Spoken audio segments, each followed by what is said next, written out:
People who have been discriminated for something they cannot control. What's your story? PTSD. People think it makes you explosive and become wary around you when they find out. Spoiler, if anything it makes you timid and likely to isolate. I had mental health problems as a teen. I was committed to mental hospital for paranoid schizophrenia. My final diagnosis was depression with points and schizophrenic episode or something like that. I don't remember the exact terms. I was bullied by family, friends, teachers and basically strange people for being dramatic. One teacher in particular basically told me all of it was my fault because I wasn't doing enough exercise and didn't have a boyfriend. A lot of people also assumed because of this I couldn't deal with the least amount of stress or that I couldn't handle being told no. Which was never the case. You weren't doing enough exercises and didn't have a boyfriend. How exactly is that related?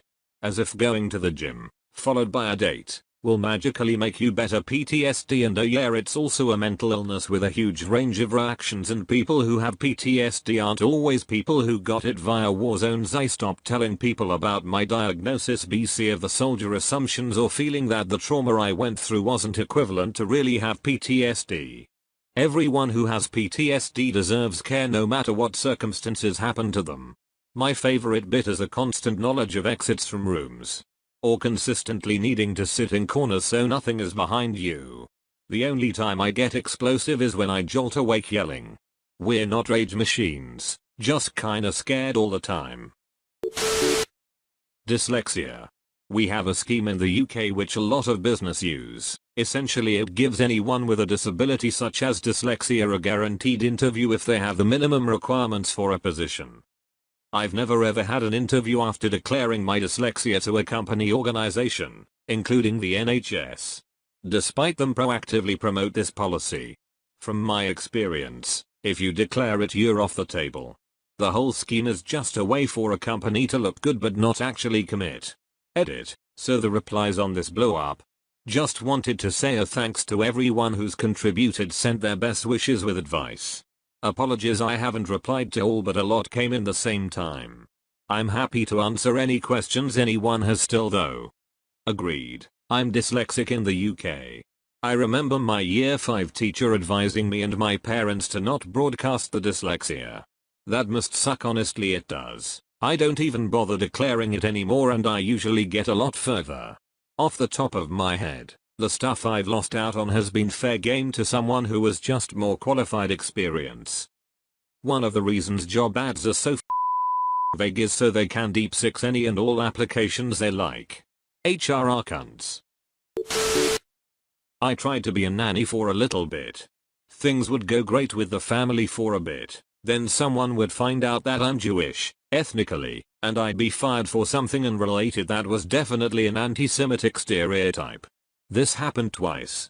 The first time it was the Iranian grandmother who was so sweet before I told her I'm Jewish. Like, she absolutely loved me before. She opened up, we had girl talk, we openly talked about politics, she respected my education around child development and thought I was great with the kids. She asked about my family, I told her about my Oma being born in Auschwitz, and suddenly I was lazy, stupid, and probably stealing from them.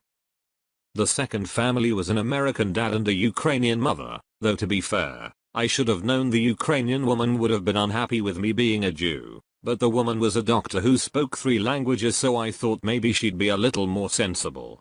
Nope.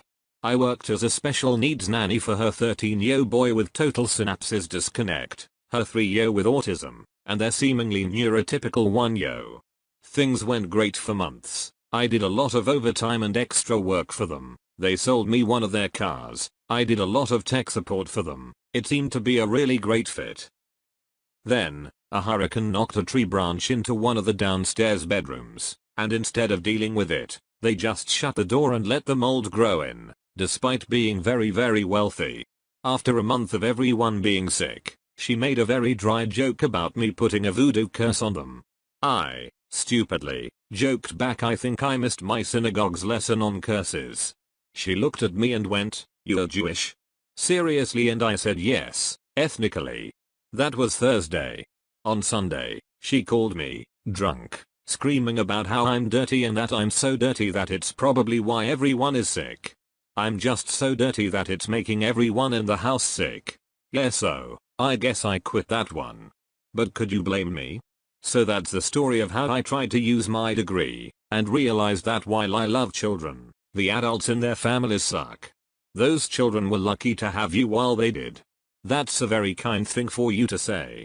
I do miss them dearly, but I know that the stuff that I taught them, colors, numbers, how to dribble a ball and feed themselves, will stay with them forever, even if they don't remember me. I grew up with 10 plus nannies and I remember every single one. They'll remember you.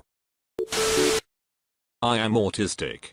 I was teaching swim lesson as a part of a fundraising program.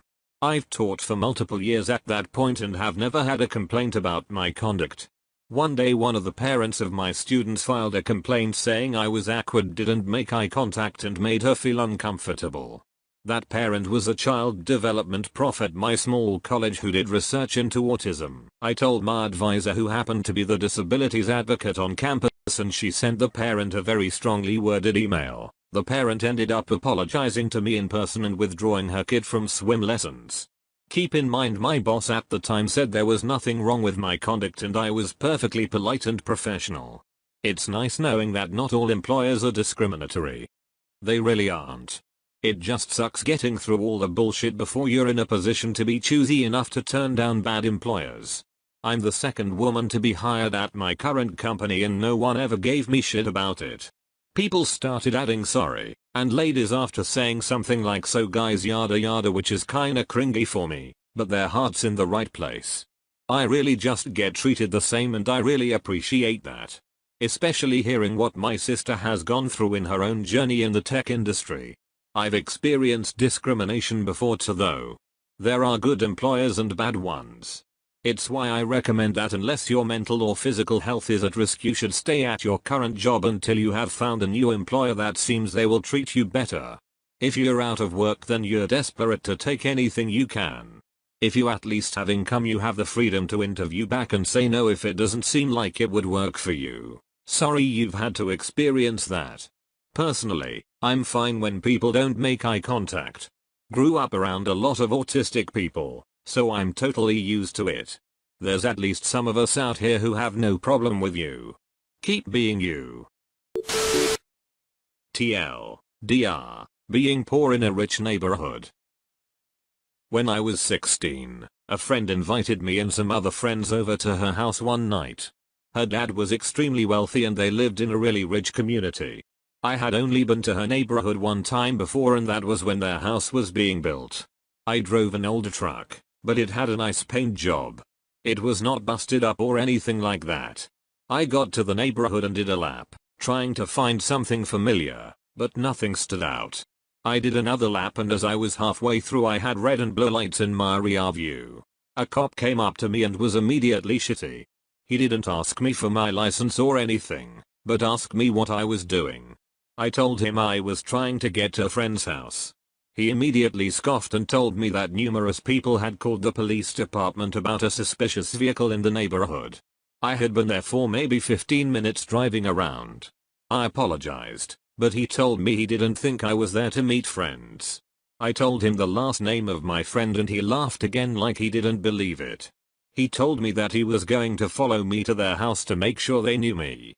He got back in his car and I called my friend and told her I was being followed by a cop to her house and if she could stand outside and wave me down because I had forgotten which house was hers. She did, and her dad was waiting as well. I parked my truck and got out and the cop walked up with me. My friend's dad told me to go with his daughter into the house and then immediately got into a heated discussion with the cop.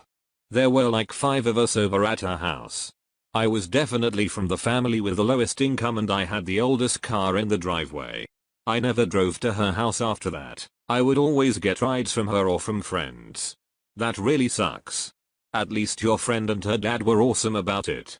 Her dad scared the shit out of me. I probably only said 5 words to him the entire time I was hanging out with this girl. But him having my back that night was nice. I don't know what he told the guy, but I'm sure there was no lack of expletives in his milk, no less. I have achondroplastic dwarfism, the same form of dwarfism that we Man and Peter Dinklage have, for reference. Without a doubt, the worst thing about it isn't the condition itself, but how people can treat me because of it. It was particularly bad in high school.